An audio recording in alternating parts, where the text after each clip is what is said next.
Hello, Barakatah Shai. Just wanted to hit uh, pretty much this is a response to Apostle Tahar. His video, America is Found, is mentioned in the Bible. And pretty much, you notice a lot of these doubles nowadays, they're starting to make videos mentioning America. Maybe people will believe it now since Esau, the so-called white man, is saying it. For years we've been saying it, we've been teaching it, and people doubted it. They, looked down on us, thought we were crazy. But now that the so-called white man is putting the information out, maybe now they'll believe it. But I just wanted to land back off of Apostle Tar's video. I'm not sure how long this is going to be, because we get ready to go out to camp out here in San Francisco in a little while. So I'm going to try to get as much as I can. And if whatever I can't get, Lord's will, I could do it, another time. Can you brothers hear me? If you brothers can hear me loud and clear, let me know. I'm going to start off with a scripture in the Apocrypha, because Apostle Tahar mentioned that the prophet Daniel didn't know or didn't understand the visions that he saw, and he's correct on that. And I have a scripture to start off with, that I wanted to read, to further prove. He showed it to you in the book of Daniel 12, but I wanted to show another scripture to further prove that the statement that Apostle Tahar made is correct, according to the scriptures. And this is in the Apocrypha, in the book of 2nd Ezra, the 12th chapter. I'm going to start at the 8th verse. All right, the water brothers, shalom to the Akim and the Akwath in the comment boards. This is 2nd Ezra chapter 12 and verse 8. This is the prophet Ezra speaking concerning the vision that the Lord showed him. And he said, "Comfort me then, and show me thy servant the interpretation and plain difference of this fearful vision, that thou mayest perfectly comfort my soul. Excuse me. For thou hast judged me worthy to show me the last times." And he said unto me, "This is the interpretation of the vision. The eagle whom thou sawest come up from the sea is the kingdom which was seen in the vision of thy brother Daniel." So now this eagle represented the Roman Empire, and like the angel is telling Ezra that that eagle was the fourth beast in the book of Daniel, and that vision that Daniel saw was in the book of Daniel, the 7th chapter, and that fourth beast represented the Roman Empire, and the reason why I went here was to prove that point. But also, when you read on down, it says, I'll read it again: "The eagle whom thou sawest come up from the sea is the kingdom which was seen in the vision of thy brother Daniel, but it was not expounded unto him. Therefore now I declare it unto thee." So the Lord didn't expound to Daniel what that meant. So Daniel didn't understand that vision that he saw. That's why the thing that Daniel said was, he said, "My cogitations much troubled me," which means his thoughts in his mind, because the thoughts in his mind that he saw in the visions, it messed his head up, because he didn't understand what was going on. Because he saw all these different empires coming up, but he didn't know that they were empires. He saw them in the form of beasts, and he saw at the end how the Lord destroyed, these different empires, but they were, like I said, they were all in the form of a beast, So all the things that he saw was from the time of the Greeks, from the time of the Assyrian Babylonian Empire all the way up until today in America, the destruction of America. So the book of Daniel, the 7th chapter, is very important to understand, as far as to know and understand what prophecies are speaking about. you know. So when he saw these things, the Lord pretty much in a nutshell showed Daniel the empires, the world empires that were going to rule, and the end of these empires being destroyed by the second coming of Yahushua in the chariots with the angels, you know, and that's what he saw, you know. But Daniel did not understand it. He didn't understand that vision. That's why we read here in the book of 2nd Ezra 12 and 11, the eagle whom thou sawest come up from the sea is the kingdom which was seen in the vision of thy brother Daniel, which was the fourth beast, but it was not expounded unto him. Therefore now I declare it unto thee. So it wasn't explained to Daniel what that meant. But now the Lord is explaining it to Ezra, because during the time of Ezra, which Ezra was on the scene roughly around 400, 500 BC in that time frame. And the Roman Empire was going to be coming into power a few hundred years in the future from there, you know. And that was the last beast that Daniel saw. But in the vision, when Daniel saw the fourth beast, he saw a little horn come out of that fourth beast, and that little horn represented America, which is the revival of the ancient Roman Empire with all its allies. You know, that's why it spoke about the 7 heads, and it also spoke about the 10 horns, which the 10 horns represent that union of the European nations that came together, that consisted of the EU, the European Union, which when it was first created, beginning in March of 1957, but they got their charter in January of 1958, it was called the EEC, or the European Economic Community.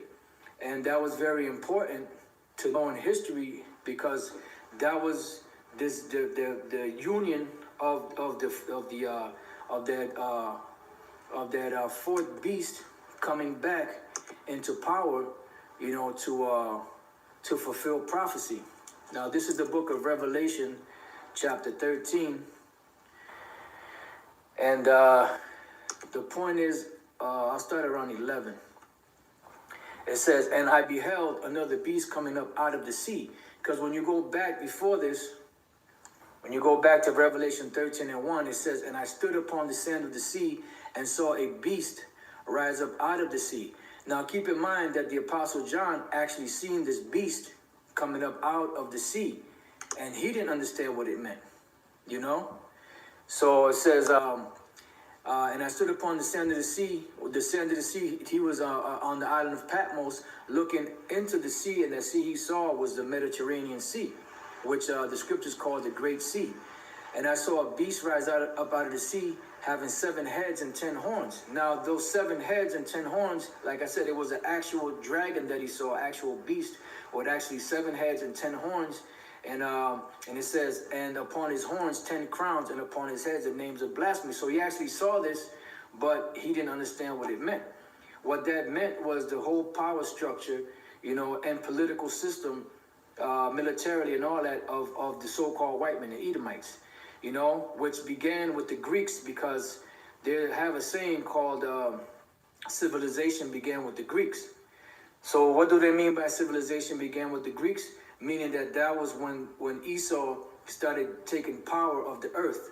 You know, that was the shifting of the power from all the different nations to Esau, you know, that was going to bring about his end, you know. So that's where they started from the Greeks, because when the Greeks took over, the Greeks were Edomites that took on the custom and the nationality and identity of the ancient Greeks, which were from the seed of Yawan, which came out of the seed of Japheth, which is Japheth.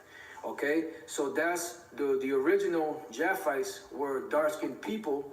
You know, they had braids and all of that, you know, tattoos and all of that they would paint themselves with, you know, and they had governed all of Europe, you know, and they had governed the islands, you know, of the Mediterranean Sea. But when Esau came in there, they pushed them out and adapted and took on their customs and their identity and so on and so forth. That's why today, when you speak about so-called Greeks, you know, they talk about, they show you pictures of so-called white people because they took on that custom. Same thing as the so-called Jews today. They took on the customs of Israel, of our customs, and called themselves Jews, but they call themselves Jewish today. All right. So going back, and those 7 heads of the beast were the Greeks, the Spanish, the Romans, the French, the Germania Major, Germania Minor, and Britain. That was the 7 heads, you know, and those were the 7 major empires of Esau's kingdom, beginning with the Greeks, you know. And when you go back and you research history, you see that there was wars between, you know, the Greeks and the Romans and all that, and with the Romans would have wars with the Gauls, you know, which were the so-called French, you know, and so on and so forth. The Germanic tribes, you know, some of them were Japhet, some of them were Edomites, some of them were you know, you had Jakes all up in that area too, you know. So you had a variety of different wars that these devils were fighting with each other, you know, to try to expand their kingdom, you know. And those other Germanic tribes and all that were fighting against Esau, you know, to keep their lands, you know. And the Romans weren't able to take them down because the Germanic tribes were skilled in guerrilla warfare, which the Edomites were not. They were just learned in formation, you know, formation battles, you know, with the shields, you know, locking shields with each other. That's all they knew. They didn't know how to adapt to the guerrilla warfare. That's why they were getting taken out, you know. And they show you that in different movies. Centurion, which is a movie that Apostle Tahar was trying to remember, and that happens sometimes.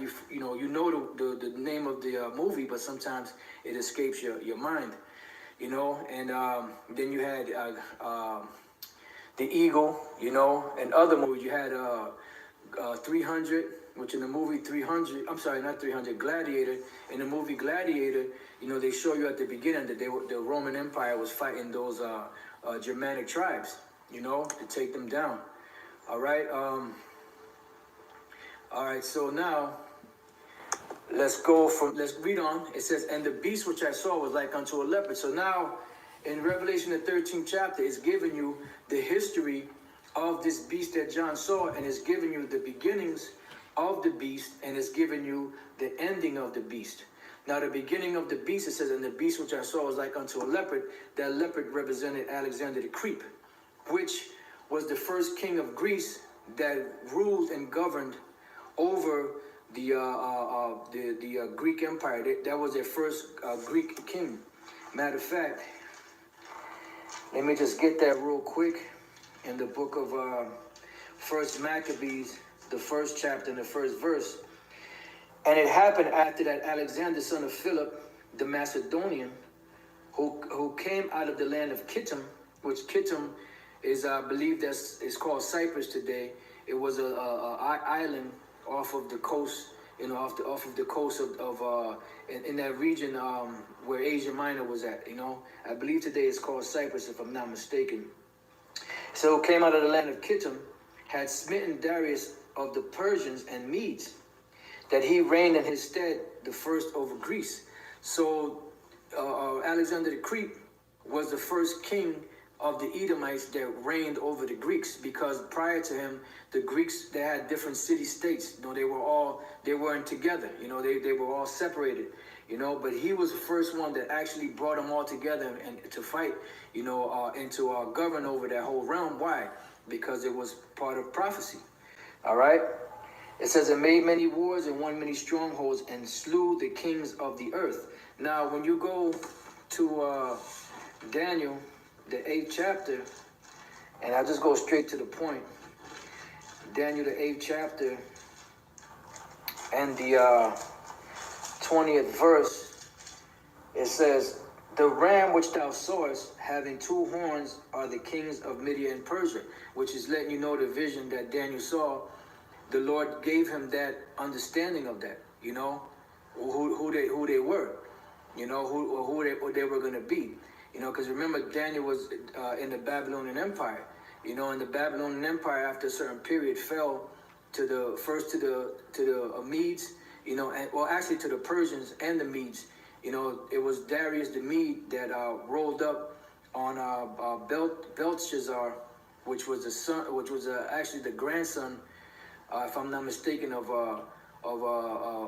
Nebuchadnezzar. When you do the research, and he fell, you know, to the Medes, but he was under the orders and the charge of Cyrus, which Cyrus was a Persian king, you know, and it says, and the rough goat is the king of Grecia. See, and the rough goat is the king of Grecia, which the king of Grecia was Alexander the Great. He was the first Edomite king to rule over that realm. Okay, it says, and the great horn that is between his eyes is the first king, and that first king was Alexander the Great. All right, so that's just letting you know that was the beginning of Esau, the so-called white man, ruling, you know, in an empire that really began that whole beast system, you know, because that was the first head of the 7 heads of the beast. That's why it said that the beast was red. You know why? Because the so-called white men, the Edomites, are really red. They're not white. That's what the name Edom means. It comes from the Hebrew word Adawam, which means red. You know, so when John saw the vision, he actually saw this red beast, which represented Esau's power structure. You know, their military, their political system, religious system, and all of that, you know. All right, so reading on, it says, and his feet were like as the feet of a bear. And they gave the prophecy here, the vision that John saw, was he saw the beginning of this beast and he saw the end of it. Now the end of it, that's why he spoke about the feet as the feet of a bear. The bear represents Russia today, because Russia is known as the bear. And Russia is going to be the empire that never joined forces with the ancient Roman Empire, which, well, actually with the modern Roman Empire. They never joined forces with them. You know, they're totally separate from the European and NATO, EU and NATO nations. You know, so they're pretty much separated. Why? Because the Lord set it up that way, because Russia was going to be the nation that was going to bring the demise of America. Okay? So it says, and the mouth as the mouth of a lion, because the mouth of the lion represents the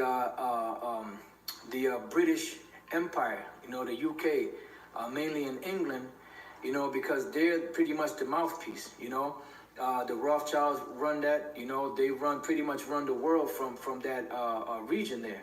You know, you have what's known as the city-state of London, which is the financial capital of Esau's system, you know, governing over the world and creating policies and whatever else they do, you know, with that section over there. So that's the mouthpiece, you know, the mouthpiece of this beast system, you know, is England, you know, even though they're using America as the patsy, you know, like the front man. You know, like you have, I'll give you an example, like you have Trump today. People think that Trump is running things, but Trump is just a mouthpiece for the international bankers who are behind the scenes, you know. All right, so it says, and the dragon gave him his power and his seat and great authority. Now the dragon represents the Roman Empire, you know. So the Roman Empire, you know, which is pretty much the whole beast system is run by Satan behind, you know, Satan is their power, you know, but the Roman Empire, the Lord said that they were going to be strong as iron, you know, so they get their power from that. And that's where you see the whole world today under the rulership of this American hegemony, you know, this American empire, and they're running this government in this world as the Roman Empire ran theirs, you know, through war, you know, through infiltration, through mercenaries, you know, through different political heads or puppets that they set up in these different governments, you know, to take the resources from the people, you know, and to lend these nations money to the point where they know that they won't be able to pay it back. So what is the other side of that? They will take their resources, their land, and all of that, and just set up a puppet leader to pacify the people, because they can't just go up in there and just take the stuff, because it will cause anarchy, or it will cause the people of the world to look, like what the hell y'all doing, in so many words. All right, so now it says, and I saw one of his heads as they were wounded to death. Now, out of those 7 heads, the one head that was wounded was the head of the Roman Empire. Now, the head of the Roman Empire started to be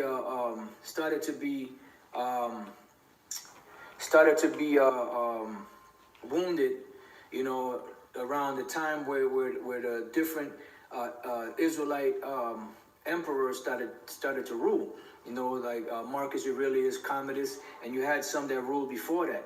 And eventually what happened was the power structure of the Roman Empire was transferred over to Israel, to the Israelites that ruled that region for a certain period of time. So at that time, beginning around the time of Marcus Aurelius, they started to fall, and Jake started to get up in there. Why? Because it was time for that beast to fall, because that was part of the prophecy. So it says, and I saw one of his heads as it was wounded to death, and his deadly wound was healed. So now, when you read the book of Revelation, the 20th chapter, the beast that was wounded came back into power. Now, they were put in a situation to where they couldn't come out of that prison sentence, so to speak. They were it was like a seal that was put upon them for them not to be able to lie, to deceive, to rule, because the Lord had chopped their power structure. This is Revelation 20:1. And I saw an angel come down from heaven, having the key of the bottomless pit and a great chain in his hand. Now this angel is Yahushai, because it said that he had the key of the bottomless pit and a great chain in his hand. Now let's go real quick to the book of Revelation chapter 1. All right, let's go to Revelation chapter 1. And I believe it's the 18th verse, if I'm not mistaken. It says, Revelation 1:18, I am he that liveth and was dead, and behold, I am alive forevermore. So be true, and have the keys of hell and of death. So Yahushua was the one that bound this devil, and set this seal upon them so that they won't be able to deceive or lie anymore, because it was time for the head of one of the heads of the dragon to be wounded unto death. It seemed like it was mortally wounded, but it just had to go to a corner somewhere and lick his wounds for a period of 1,000 years. And a great chain pretty much represented slavery, because Esau was pretty much in slavery during that time. They couldn't do nothing, It says, and he laid hold on the dragon, that old serpent, which is the devil and Satan, and bound him 1,000 years. So this prophecy goes into when the Roman Empire fell, when it fully fell during 325 AD, during Constantine, which Constantine was a wicked Jake, that governed that section, because the empire was split into two. The so-called Holy Roman Empire was split into two, and I believe he ruled the East. The East, where the eastern part of the empire was, which was called Constantinople, which later was renamed Istanbul, Turkey. Okay, so when that came to pass, that's when Esau was totally taken out of their power. True to the prophecy. And he said he was bound for 1,000 years. It says, and cast him into the bottomless pit and shut him up and set a seal upon him, that he should deceive the nations no more till 1,000 years should be fulfilled. And after that, he shall be loosed a little season. Now, when you look up that word, shut up, it comes from the from the Greek, kla'al, if I'm pronouncing it correctly. It says to shut up, metaphorically to cause the heavens to withhold rain, to shut up compassion so that it is like a thing inaccessible to one, to be devoid of pity towards one, to obstruct the entrance into the kingdom of heaven. So pretty much they were stopped from deceiving. They were stopped from deception. You know, they were taken out of that power seat because when they came back into power during the Renaissance period, the first thing that they did was they deceived the whole world. And this is Revelation 20 and 7, the 7th verse. And when the 1,000 years are expired, meaning when his sentence was up, you know, when Esau's sentence was up, Satan shall be loosed out of his prison. And that's what happened. They started slowly but surely coming out of that condition that they were in, and then they started taking over the strongholds of Europe. All right? It says, and shall go out to deceive the nations which are in the four quarters of the earth. And what the first thing they did, they set up what was called the Renaissance period, which the word Renaissance means rebirth. And when they set up the rebirth was them coming back into power and taking us down and taking all the strongholds of Europe and erasing all the images and icons and frescoes and different paintings that were all throughout Europe, you know. And they took all that down and started telling the world that they were the Most High, that they were Yahushua, that they were the angels, that they were the people of the Lord and the great men and all that ruled throughout Europe and all of that. They're everybody except for the devil and the Edomites, you know. So let's go back to Revelation 13 and 3. It says, and I saw one of his heads as they were wounded to death, and his deadly wound was healed, and all the world wondered after the beast. And that's what happened. Everybody wondered after the beast. That's why everybody wants to be like the so-called white man. You see these gooks, they come over here, you know, they want to act and talk and live and dress just like Esau. You know, they want a piece of that pie because they look at him as being sweet Jesus. You know, they look at him as being somebody that is of worth and of value, because right now they got the power of the world because that power was given unto them. They came out of their prison sentence, and when they came out of their prison sentence, what happened was they started taking over Europe. They started taking over that whole situation, and then after that, after they took it over, they started deceiving the world, and they came up under the then that's where the empire of the British Empire came into play, and out of the British Empire, they so-called America came out of that because the so-called founding forefathers of America were kicked out of England because they were a bunch of criminals.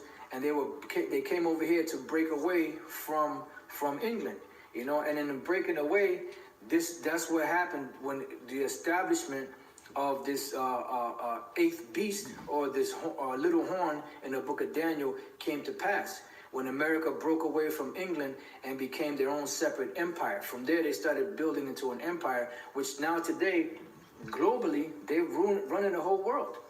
You know, that's where they have military bases all over the earth, all over the world.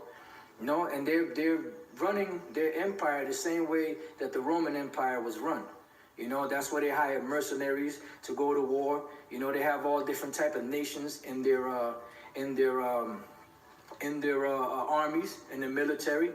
You know, and they're spread thin, just like the ancient Roman Empire was. And if you type in on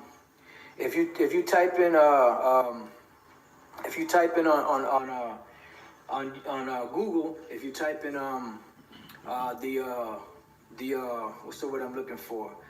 The similarities between America and ancient Rome, you'll see that everything parallels the same way that it did, you know, in the past. And then there was this book I got, you know, back home in Connecticut that goes into how even the creativity of their art and all that started dwindling, you know. And you see that the creativity of America is everything is degenerated, demoralized, you know, and it doesn't even have any real substance or real talent like they did in the past. Why? Because this place is out of here, you know. The Lord said we would have healed Babylon, but she is not healed. take balm for her, if so be she may be healed. This place is finished, because we're coming to the end of the Empire of America, which is the final leg of the Roman Empire, which is that final beast, which is that little horn in Daniel 7, which is the 8th beast in the book of Revelation 17. And if we have time, I'll go into that a little bit. All right, so now let's go from there.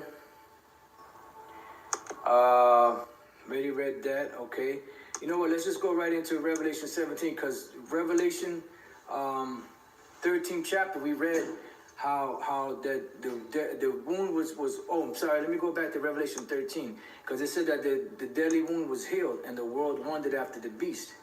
Now let's jump down to the 11th verse. It says, and I beheld another beast coming up out of the earth, and he had 2 horns like a lamb, and he spake as a dragon. Now this beast represents America, because you have the 7 heads, and then you have the 1 head that came out of them, which was the 8th, which Lord's will hit that. So America is the 8th, pretty much the 8th head. It was a beast with 7 heads, but then there was another head, which is the 8th, which came out of those 7 different empires of Esau. And they're run by who? By Esau, the Edomites. Because we're at the end of the world. Esau is the end of the world, and Jacob is the beginning of it that followeth. So the 2 horns, the 2 horns like a lamb, represents their 2 power structures. They play on both sides of the fence. They play in the Democratic and the Republican. They act like they're a lamb, like they're really honest, but pretty much they're lying to the whole world. This is Psalms chapter 55, and I believe it starts at 20. Psalms 55 and 20, it says, he hath put forth his hands against such as be at peace with him. He hath broken his covenant. Because he'll make an agreement with you, but he won't keep the agreement. Why? Because he's the devil. He's that serpent. He's that fork-tongued devil. It says, 21, the words of his mouth were smoother than butter, but war was in his heart. His words were softer than oil, yet were they drawn swords. So they'll act like they're benevolent. They'll act like they're lamb-like, but they're nothing but wolf in sheep's clothing. It said, and he spake as a dragon, because they're fierce. These devils, man, they look at Trump. Trump is that Trump juice guy. He's drinking his own juice. He's drunk off his own Trump juice. And he's speaking with that fierceness like a dragon, because a dragon is known to be fierce and is also known to be very keen. It says, verse 12, and he exercises all the power of the first beast before him.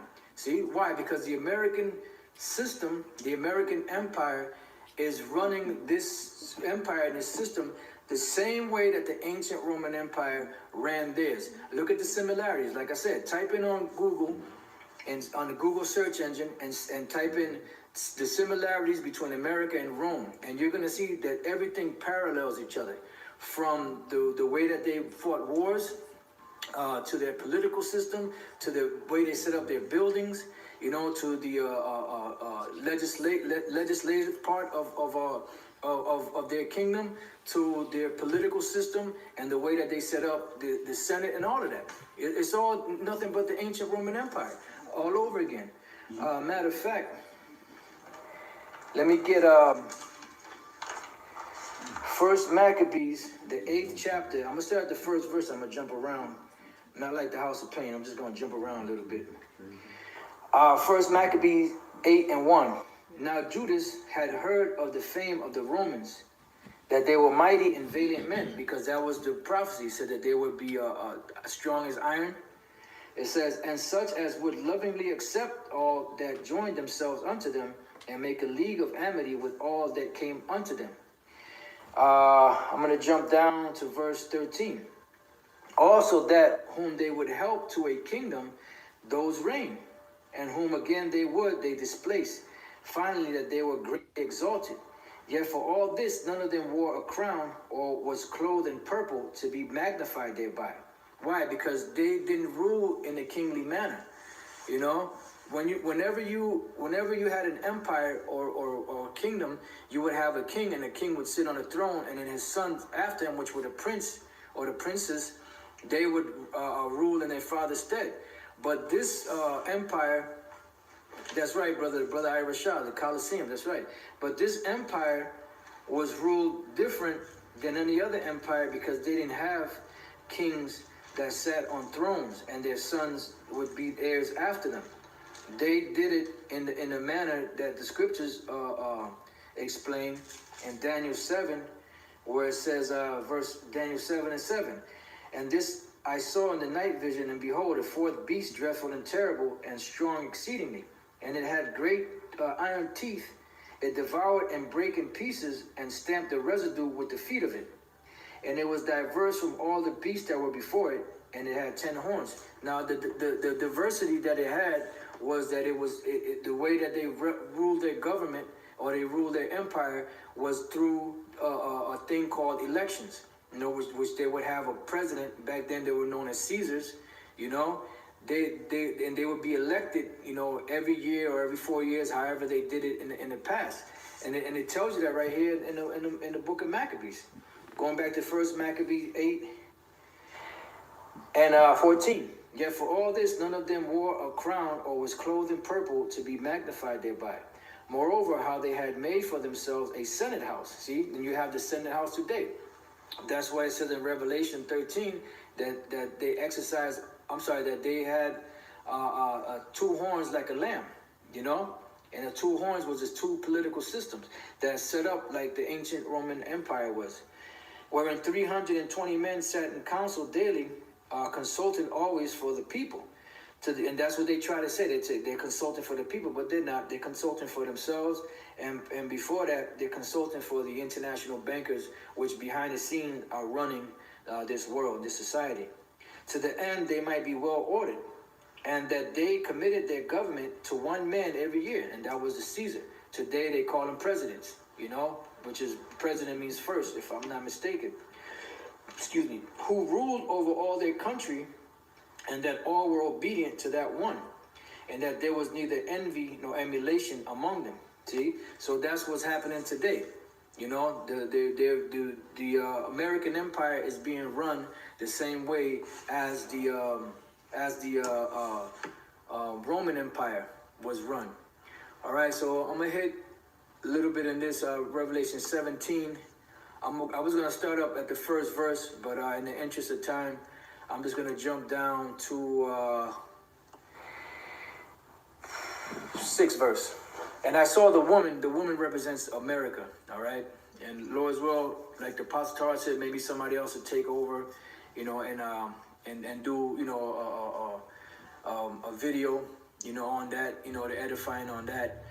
But it says, and I saw the woman drunken with the blood of the saints, which are the Israelites. In America, you see the history of this place, how they destroyed the North American Indians, how they destroyed the indigenous people of North, Central, and South America, Caribbean islands, how they destroyed the so-called Negroes, who were the tribes of Judah, Benjamin, and Levi in this country, you know, through slavery. It says, and with the blood of the martyrs of Yahushua, because the Lord's men came back over here in this side of the world, you know. And when I saw her, I wondered with great admiration.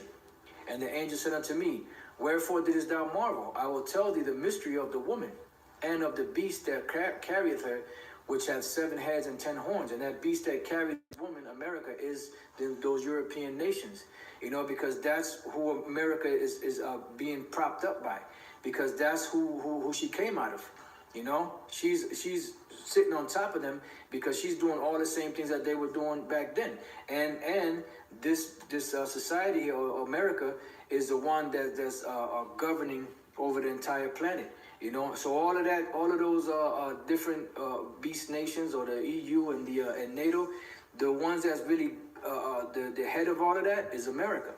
Because no matter if the majority of those nations want to do one thing, if America wants to do something else, they're going to go with what America says, you know, until the Lord turns their minds against this place to destroy it, because they're going to get tired of this whole, you know. Get tired of a hoe, man. It says, it's verse 8. The beast that thou sawest was and is not. Now this beast that the Apostle John saw was the Roman Empire, you know, because they were ruling during his time, but then eventually they fell. The beast that thou sawest was and is not, and shall ascend out of the bottomless pit, because they came out of Europe, and go into perdition because they were destroyed. Remember, the deadly wound was healed, you know. It says, and they that dwell on the earth shall wonder, whose names are not written in the book of life from the foundation of the world. And when they behold the beast that was and is not, and yet is. And here is the mind which hath wisdom. The 7 heads are 7 mountains on which the woman sitteth. So this is explaining to you that those 7 heads are 7 governments, pretty much, on which the woman sitteth, because she's using those different nations to govern over the world, right? It says, and there are 7 kings. So those 7 kings represent 7 empires, all right? It says, and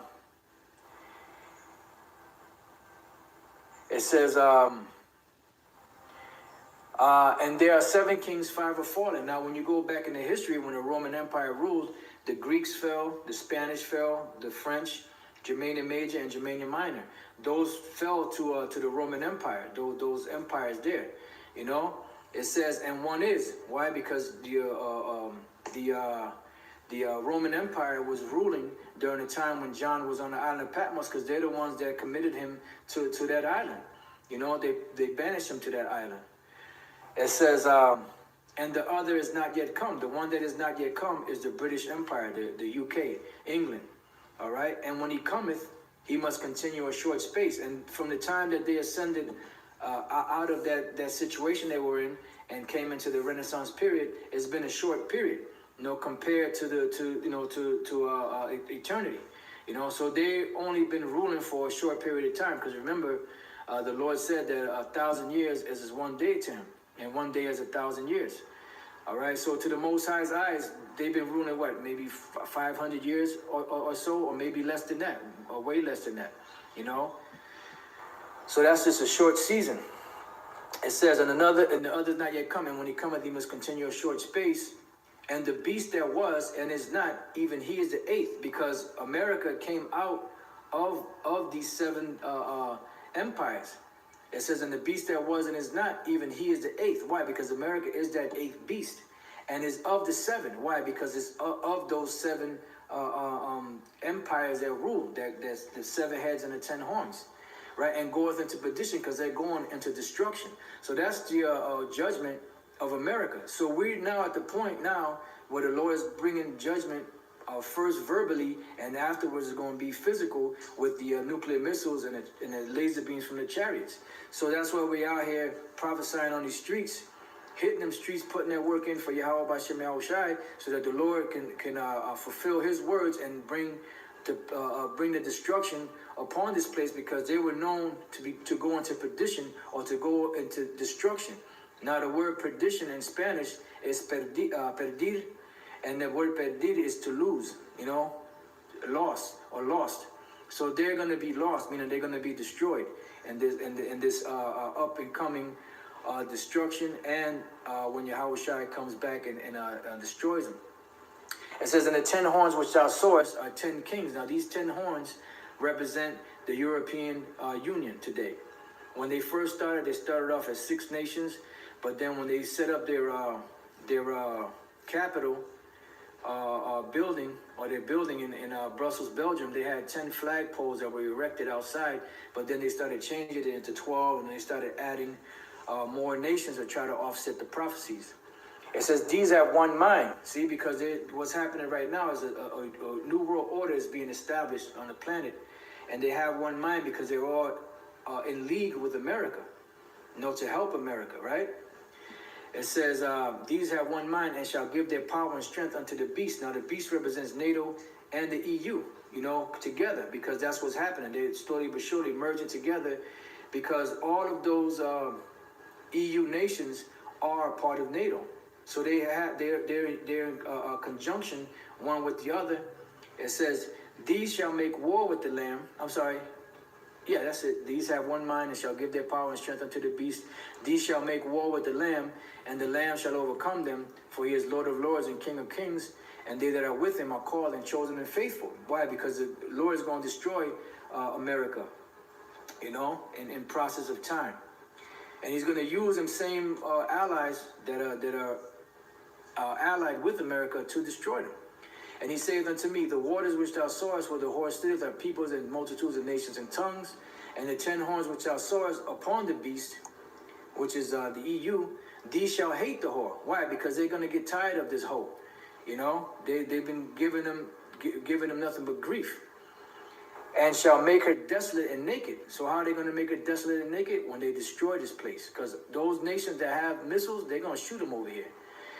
And shall eat her flesh and burn her with fire, because that's the lake of fire is the judgment that the Lord set up for this place called America.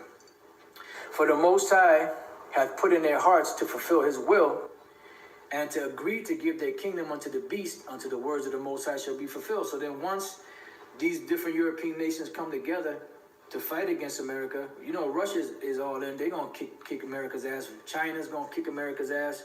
And all them nations that have missiles are going to kick America's ass. And the state of Israel, too. They're going to kick them in the ass, too. And then the destruction comes.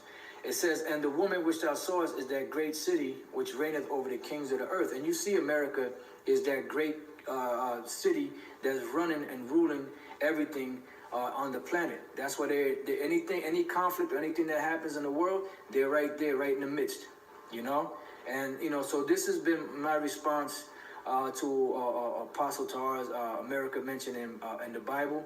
I'm sure that other brothers will make videos on this and expound even more on other scriptures that go into America being in the Bible, mentioned in the Bible. Contrary to what a lot of people say, but now they're starting to see it because it's inevitable, and the evidence is overwhelming. So with that, I hope you brothers and few sisters have been edified. To the next time I say, Shalom.